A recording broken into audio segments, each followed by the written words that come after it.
Hello, everyone, and welcome to the weekly chat with myself and Ralph, who is the ex-superstar equity research analyst and all-around superb lad.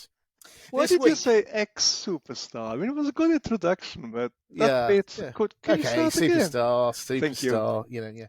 Carry on. Anyway, so this week we are going to be talking about inflation and why interest rate rises aren't working as quickly as hoped.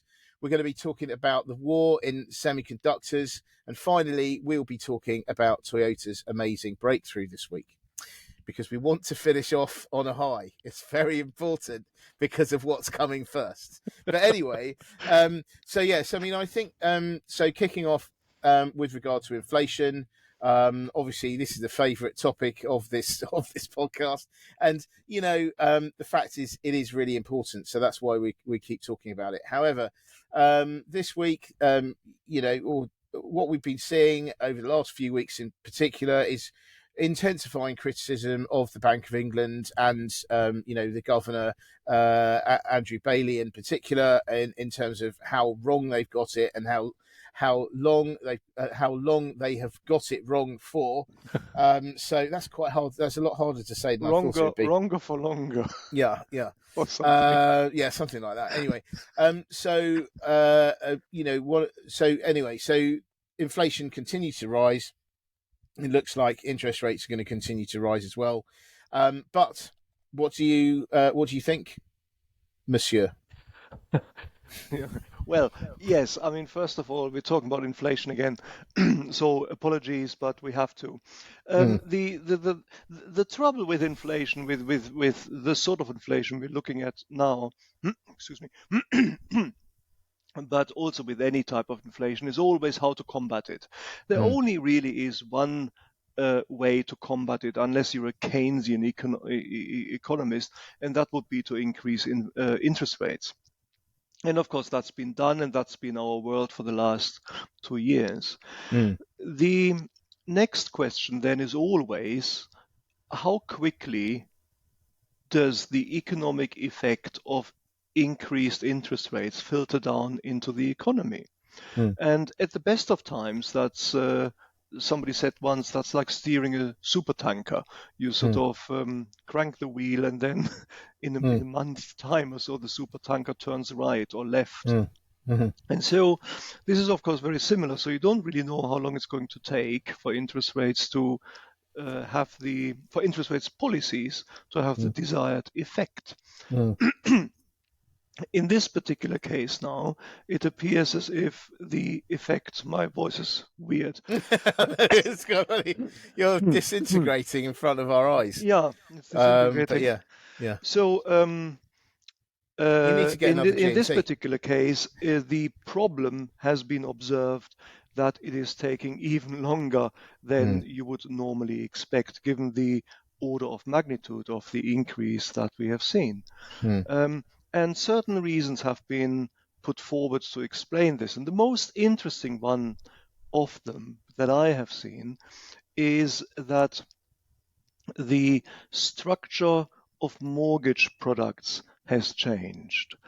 Now, if you think about, first of all, there are two broad buckets of mortgage products. One is a floating rate product, and the other one is a fixed rate product. And the floating rate product obviously works like this. I mean, the interest rates in the economy are going to be increased or reduced, and the effect of that is translated immediately into your mortgage rate. So your mortgage rate is basically whatever the base rate is plus some margin.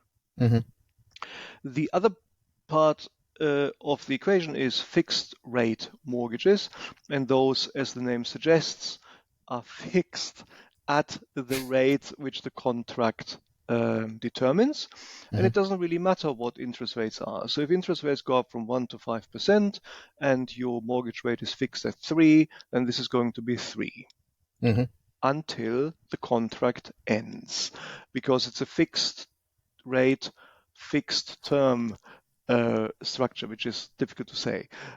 So until the contract period during which the rate has been fixed ends. When it ends, it kind of steps up in this particular case where interest rates are rising to the level of interest rates prevailing at the time. So if a mortgage rate is fixed at 3%, yes, I'm immunized to increases in interest rates during that time, but then my contract ends and I need to remortgage and pick up another fixed rate mortgage if I so wish. And obviously, the fixed rate mortgages available at the time will incorporate and price in the level of base rates in force at the time. So now we are jumping from 3% in my example to 5%. And that is actually quite horrible for a household if your cost, sort of in my particular example, well, it doesn't quite double, but it almost does, like 5/3. That's a sizable impact on your discretionary income. And so if you think about how this works again, interest rates go up. Interest rates are put up by the Bank of England in order to disincentivize consumers from buying stuff in the economy, because buying stuff in the economy increases prices, and that is inflation, and that is what you wish to avoid. In the UK, certainly one of the most important components of household expenditure has always been mortgages. And so there are two things now. Apparently, it is now the case that fewer property ownership is supported by mortgages than it used to be, and in fact, because of the downturn floating rate mortgages. No, I mean in general. I mean, people own more equity. It's I think property ownership was 40% mortgage backed just several years ago, and it's now 30% mortgage backed. So in other words, people have had the ability to remortgage and take some equity out of the properties. But then, of course, recently we've seen property prices come down. People have difficulty getting on the ladder. That also means that less properties are basically purchased, and rental accommodation has increased. So the sensitivity of the overall economy to an increase in interest rates because of that has come down. But the second component is far more interesting, I think, and this is the prevalence of this fixed term fixed rate mortgage. And I think these figures are yours, and you told me this. I found this absolutely fascinating. About 90% of mortgages about 10 years ago. 70. 70%. Yeah. 70% were floating rate, you said. And now about 10% are floating rate. So that means, I mean, that's huge, isn't it? It is absolutely amazing. That's the thing. I mean, you know, obviously I'm reading about this all the time, and like some of these things just go, whatever. But this is what, 70% to 10%.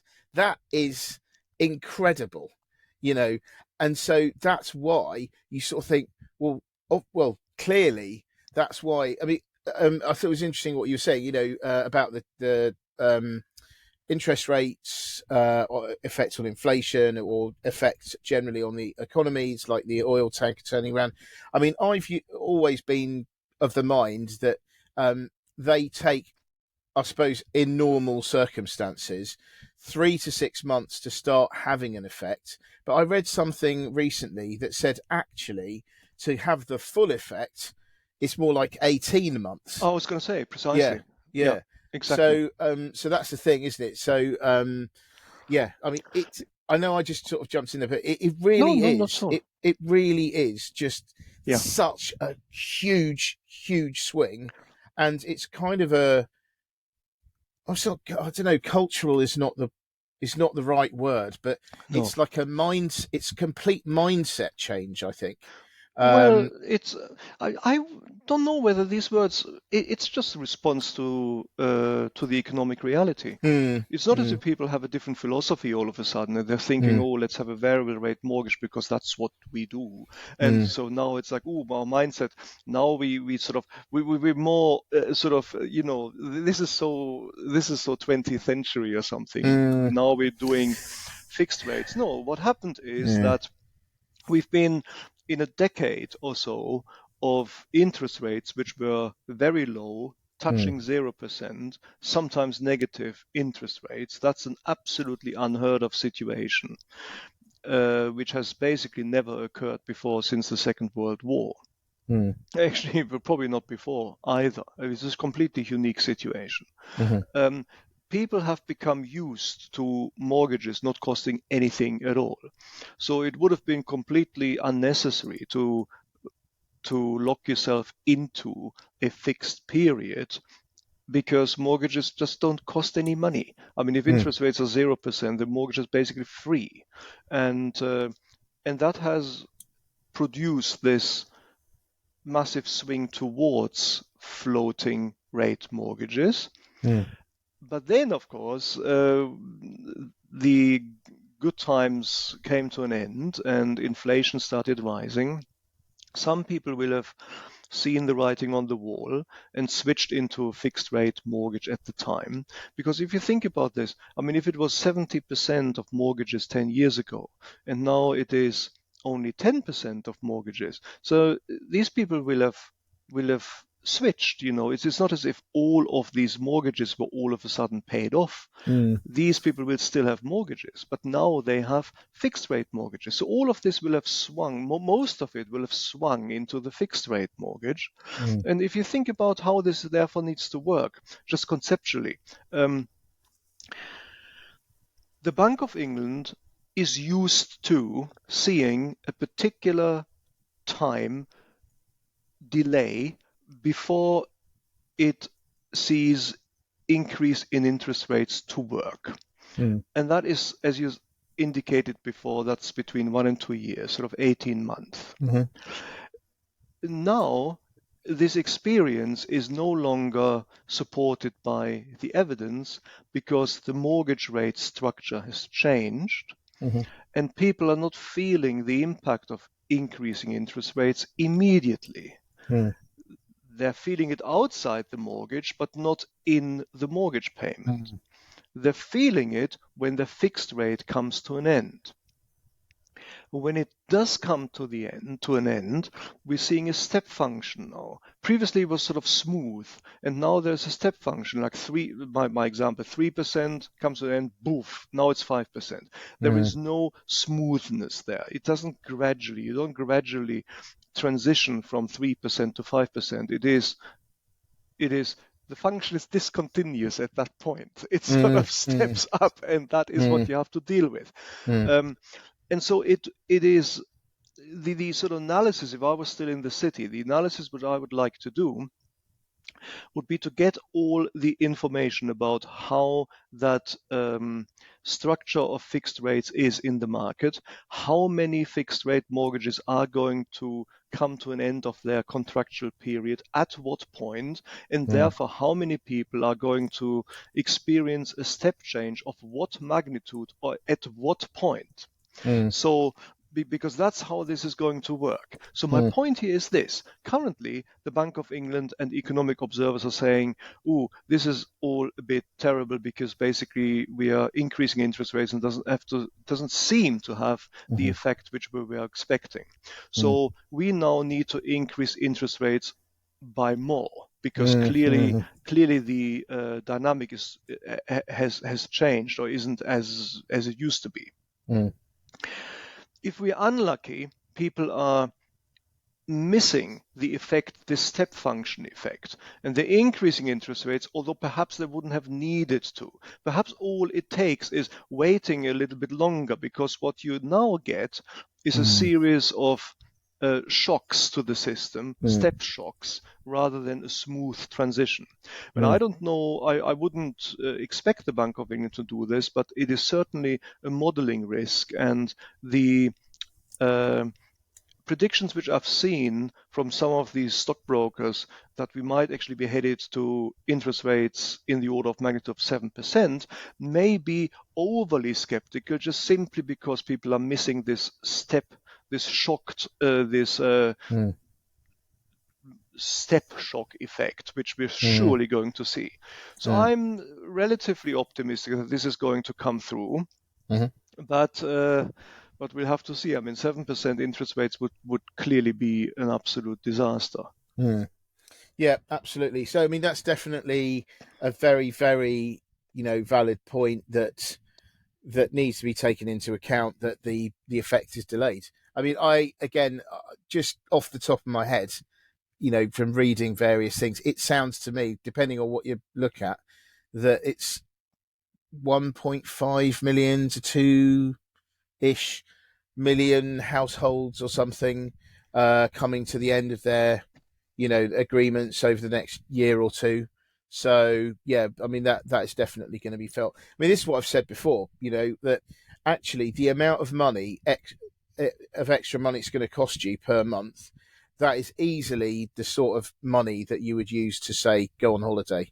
And that's why I think that actually, although airlines and stuff are absolutely raking it in at the moment and they're loving the summer, I wonder whether next year it's not going to go very well. But anyway, okay. So But yeah, yeah, sorry. just one other thing. I mean, Yeah. if you think about it, it's easily the cost of holiday is far worse than that. I think.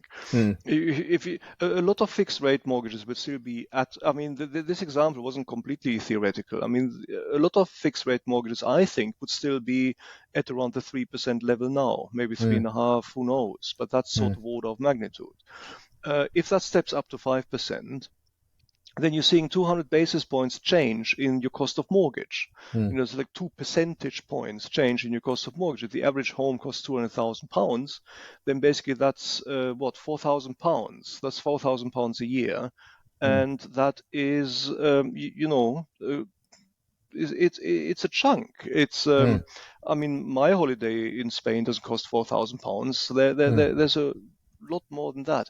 And again, if you have a £200,000 house, that's not actually as much as it might actually seem. I mean, in the No, south of exactly. England, this is the average house price here. Hmm. So this is like a normal household, a normal family with a normal discretionary income. If you Hmm. take £4,000 away, arguably pre-tax, but still, from a normal discretionary income, you might actually see your discretionary income being wiped out. Hmm. And that is not good, but in the context of waiting for the filtering down of interest rate policy decisions into the economy, that's actually good news because it Hmm. will surely start working. Hmm. Hmm. Because you said there's a delay. Absolutely, there's always been a delay, but this time, Yeah, it's longer. I think the effect will be will be more intense in bits and pieces. The thing is also this will enable us to actually see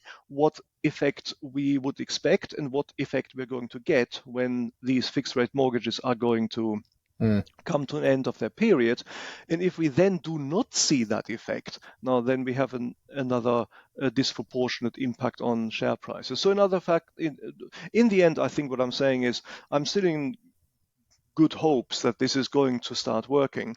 But I think the entire uh, the sort of way in which we look at economic metrics, I think we just have to expect them to be sort of more lumpy Hmm. and react in like almost like a step function rather than in a smoother way.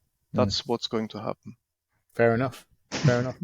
So there we go. So that's gloom number one out of the way. Gloom number one, yeah. Yeah. So gloom number two, I thought was really, I thought it was a very interesting development, interesting and yet kind of frightening, in the sense that there've been a lot of sanctions laid on China, a lot, particularly, and it seems to have accelerated recently. A lot of it is surrounding the the American obsession of not wanting China to get ahead in terms of tech, And to that end, it fairly recently decided that it would make it much harder or even ban um, chip exports of the most advanced chips, particularly the ones that are used in AI. And we saw this week that China decided to retaliate, and they put in place export restrictions on two vital minerals, along with a load of others. There's various other ones, but germanium and gallium are two of these It's critical. germanium again, Yeah, isn't it? yeah, Oh dear. that's right. So it's critical ingredients of chips, and they're also used in missile systems and solar cells. I mean, they are absolutely key. So this was announced earlier on in the week, and then very shortly after that, there were emergency meetings were held in the South Korea in the Commerce Ministry. They had an emergency meeting to discuss the impacts. The Japanese trade minister was involved and stuff as well. So this is a serious thing. It's a very serious thing. And I mean, ultimately, I guess it's quite incredible the power that China has in terms of the provision of these materials, and I think it's so powerful that ultimately there's going to have to. It's not a case of, oh, we'll leave it and they're going to have to do something. They've said that this is going to kick in on August the 1st. So what's that? That's 3 weeks time. Yeah. So this is serious stuff. Especially now, because obviously AI is pootling along at a pretty fast pace, and you've got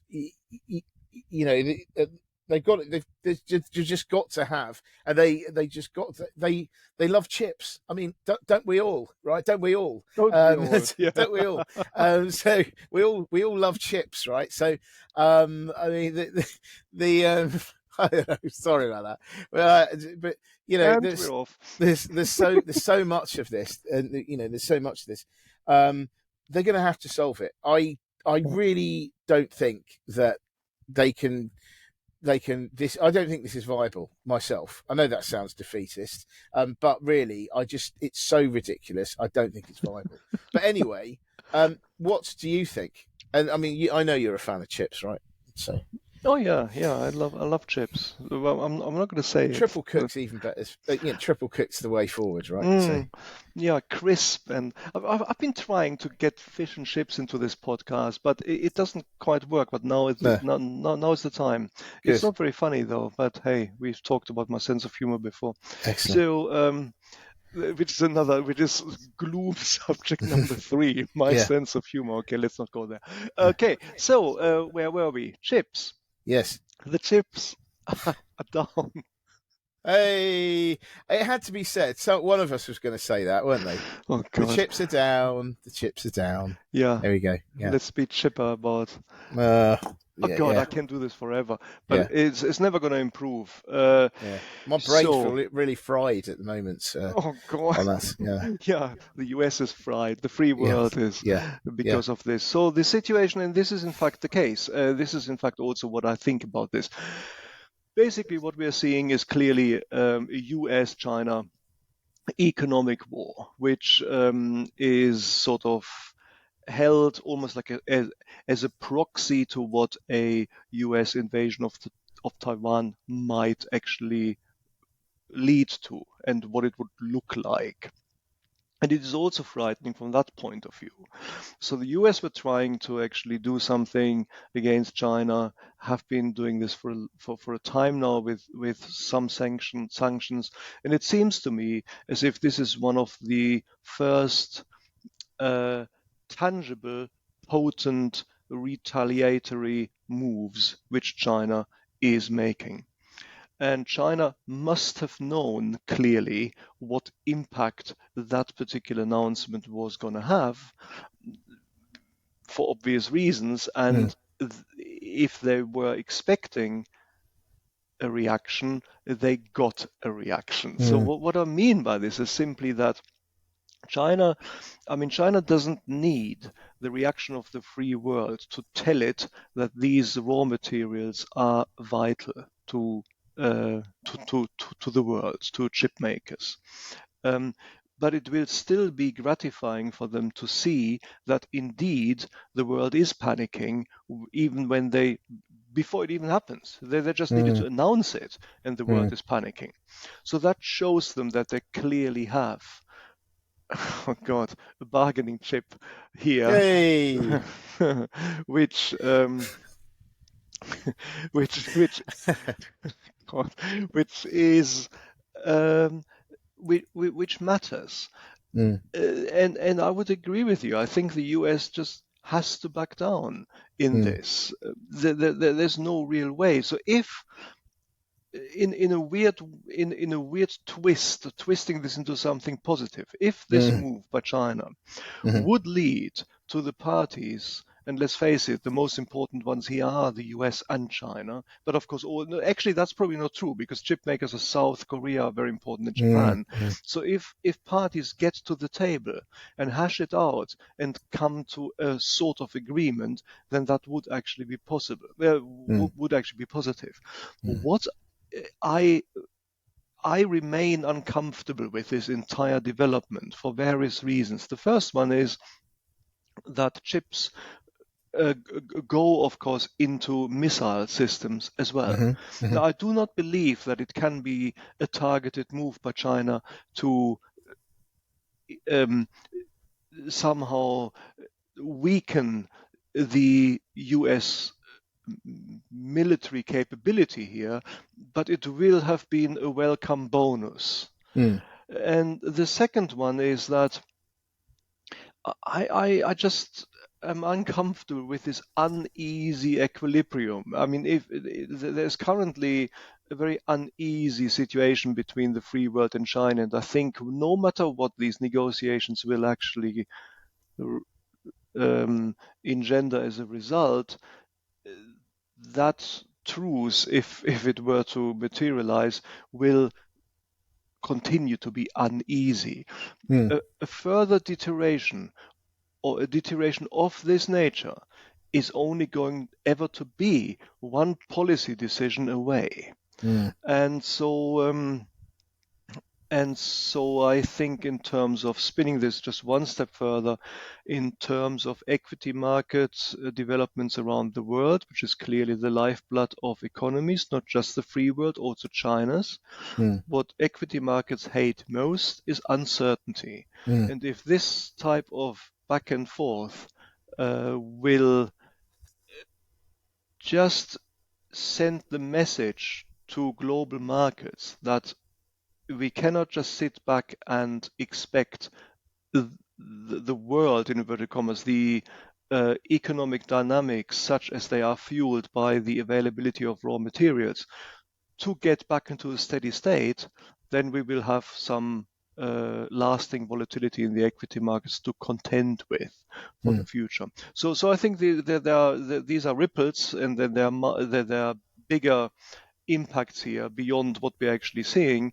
But I also am concerned about this. So let's mm, see what the negotiations, such as they will transpire to be, um, uh, bring about, and let's hope that we're going to get into some level of mm, understanding, uneasy though it will remain, I believe. mm. I mean, I think that there was a recent meeting between Xi Jinping and Anthony Blinken. Yes. So, I mean, that's at least opened the channels. Hmm. So, I think that's a step forward, and maybe that will make negotiations easier. Well, in the end, we need to also remember, of course, that these type of sanctions are also hurting China.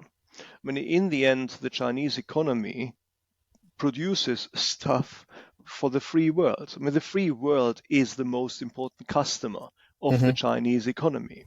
hmm, And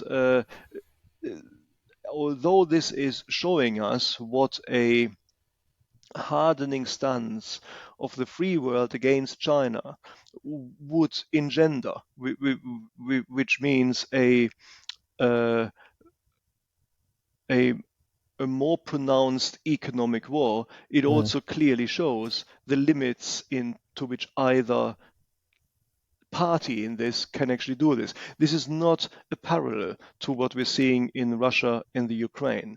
Russia can be crippled by the West. China can't.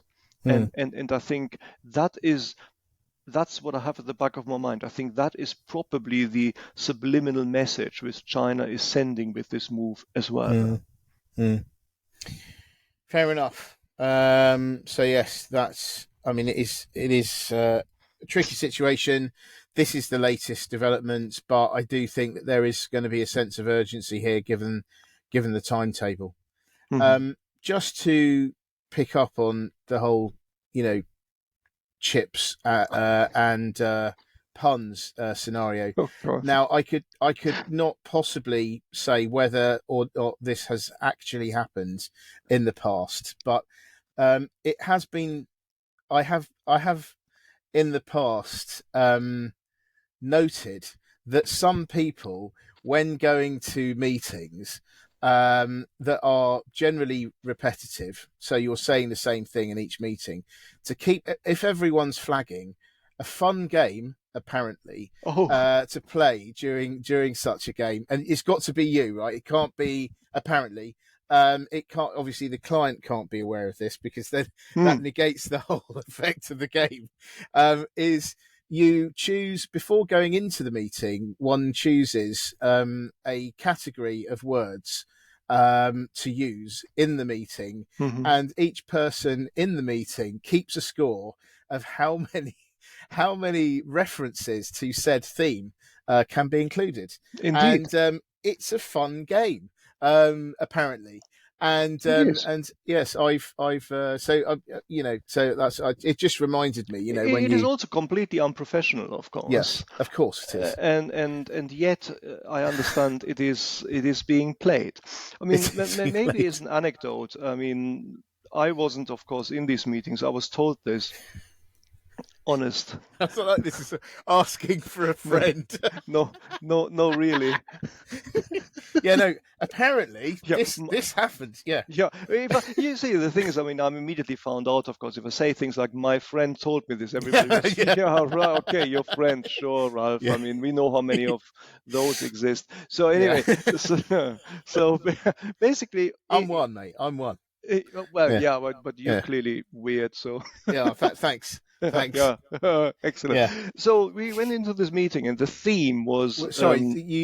Someone went into the meeting. Did you say? Yeah, we, as in the general financial community. Of course, yes. Oops. And the theme was animals. Yes. And so there was these people who were conducting the meeting, who were clearly not we. And there was a special salesman sitting in the corner, or general salesman sitting in the corner of the meeting. Not me. Yeah. And I was saying something like, well, there they were in wherever that was, Munich, Zurich, Paris, beavering away at the restructuring, etc. And there was a delayed effect, because the general salesman was clearly not interested in the proceedings. He wasn't really paying attention very much. But then there was a delayed effect. This was like interest rates in the economy. I like it. Yeah, absolutely. And I could see him catch on. And he was sort of, the first was this ripple, and then he just couldn't contain himself. He started laughing in the meeting, and he is saying, he said beaver. I know. Yeah. And this is why you shouldn't actually do that. You shouldn't. It is quite again. I'm told. It's quite a dangerous thing to do. And because of that, exactly. Yes, exactly. And yes, I mean, obviously, you see also, in that scenario, one would imagine that you see, first of all, it's the shoulders that start to, before then the whole thing just escapes. But yeah, so by the way, kids, anyone listening to this or whatever, or watching this, don't do that, Don't because do that in so your don't do that, interviews. don't do that. But as I say, it is an interesting anecdote that someone told me at some point, about things that theoretically people do. But there Might you be go. going on. Yes, Yeah. good, Anyway, excellent. so just obviously, keeping on the positive thing here. Hmm. Um, let's talk about Toyota. Now, I think that this is an amazing development this week. So basically, they announced they made a breakthrough in solid state batteries. Again, doesn't sound wildly exciting, but the fact of the matter is that most of the electric vehicles out at the moment, they're lithium ion batteries, and they basically have a like liquid in them. Hmm. And what this does is it makes them inherently unstable. It means that, if they heat up too much, they can actually combust. And actually, someone I know who is a firefighter said, like a car fire, something like that, can take a whole day to put out one car. It's a nightmare. And actually, the other interesting thing, sorry, while I'm on this, I just thought this was fascinating, is that a lot of people saying, "Oh, why is car insurance going up?" Well, Yeah, you know, exactly. yeah. So Hmm. so everyone's going, well, it's costing more for parts, more for labour, and all that kind of thing. But what was interesting in one of the things I read this week was that actually, when you get something, a car where there's a possibility that it's an electric vehicle, and there's a possibility that its battery has been damaged, Hmm. it almost has to go to a little quarantine area, Yes. and that takes up loads of space. Yeah. So, and they're in there for like a week. So, I mean, this is a major problem, and obviously, this is a big cost, gets passed on, etc. Anyway, because this is all because it's inherently the Hmm. lithium ions are generally unstable. And anyway, so going back to it, solid state does not have this liquid. It is solid. I don't know where my voice went there, but anyway, it is solid, and therefore it is more stable. It doesn't heat up like that. It's smaller. It's lighter. It can go for longer. I mean, basically, it is the holy grail Hmm. of car batteries at the moment. And the fact that Toyota has said that they say they are confident that they can mass produce solid state batteries for EVs by 2027 or 2028, Hmm. I think is absolutely astounding. Yeah. And it could have a huge positive impact on the market. But yeah, what do you think, Ralph? Well, I mean, you basically summarized it all very, very well. I mean, your Mm, analysis, I think, is spot on. It has, in fact, been the Holy Grail for a very long time. mm, And the fact that it's been a Holy Grail is because everybody is aware of the very material advantages that solid state battery mm, manufacturing would have. mm, So, one thing I would say is that when we talk about batteries, we also, in the current climate, this goes back to what we discussed just a second ago about China and the US, we're also always discussing dependence on countries which have a monopoly in the mining of mm, certain materials, in this mm, case lithium and cobalt, I believe it is. And even a solid state battery would still use mm, these materials. The chief difference is that it doesn't actually have um, the state of matter, the liquid, which makes it mm, inherently unstable and means mm, that it might spontaneously combust. mm, Um, and I thought your point as another aside, or as your aside, taking up your aside, I thought it was massively interesting. I read that same thing, mm, that the cost of potential repairs for EV cars actually goes up because they have to be kept apart, mm, sort of 10 meters or so, if you suspect that the battery might combust, and that, of course, if you look at the average lot which you find in a garage, like a quick fit garage Mm. or something, I mean, there's just no Yeah. way No. that you can actually do that. To be honest, but by the way, if anyone's ever done, I've done this. If you actually try and drive into one of these places, I mean, we are talking like you could hardly get out. Mm. That's how close they are packed together. Oh, totally. It's completely Yeah. packed. So Well, and yes. also, I mean, there's another thing. I mean, if you just take a quick fit garage, because we've all seen them, I think, as an example. Um, These are businesses which are operating like any other business to maximize the profit margin. And Mm, therefore, it is not in their interest to actually occupy a lot of territory, mm, lot of ground. You need to make it all compact. So most of the racks on which you actually drive your cars, they're basically right next to each other. So mm, if you now have two electric vehicles where you suspect that the battery might be an issue, well, you can't work on them at the same time because they would be very close together on mm, adjacent lifts, car lifts, mm, so you can mm, basically not do that. Anyway, let's not talk about this. Solid state batteries would, of course, mean that that particular adjacent disadvantage would also disappear. mm, Insurance premiums would come down, and this is all, of course, again linking up to our first subject, which is inflation, albeit we are now talking a decade into the future. mm, If Toyota says they will mass manufacture them by 2028, that will take time to filter into the economy, etc. But so I think this is massively cool, also for the reason that they are more efficient mm, and they have further reach. It's not just that they are safer to operate, they also are more efficient. And so in terms of overall cost, this would be a material improvement of where we are, and would therefore, by extension, make the electric vehicle dream, if it is indeed a dream, more achievable. mm, The just the thing which I would just say is that, just like nothing else, it's not a silver bullet. We still would need to use raw materials in the manufacturing of these batteries, which are mined in countries to which we do not wish to be dependent.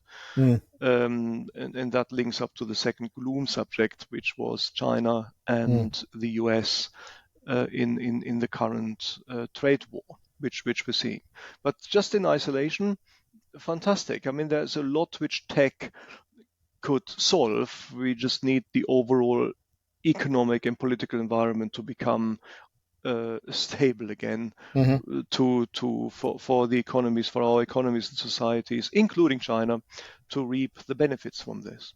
mm, But so just as a reminder, 2027 or 8 accidentally also is the target date for the fusion company Helion to mm, has committed itself to manufacturing the first net positive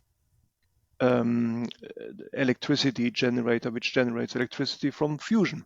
mm, So this has got nothing to do with the other. Well, it sort of does, but it's interesting that some developments which clearly were and still are held to be the holy grail of their respective technological bracket, batteries and mm, electricity production, are perhaps a little bit closer mm. to realization than we thought Yeah, several years ago.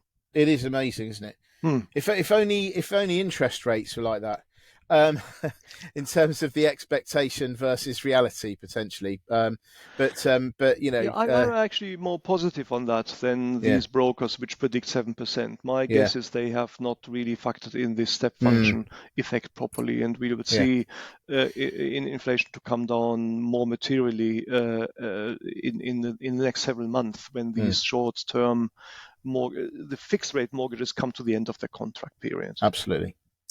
So So there it's we go. actually we turned the gloom There we have. And by the into way, I've just something positive. yeah, I've just thought, right, two gloom, one boom. How's that? And on that and on that underwhelming finish, I think that, yeah, okay, that's like, okay, thanks, Ed. Taxi. Bye. Come Taxi. off. Okay, right, Ed. Yeah, brilliant. Brilliant Cool. stuff. Well, look, thank you very much indeed, as always. Always brilliant to chat with you. And yeah, thank you very much, listeners, Thanks, guys, for viewers, for listening. viewing, listening, etc. See you again soon. Many thanks. Indeed. Bye. Bye.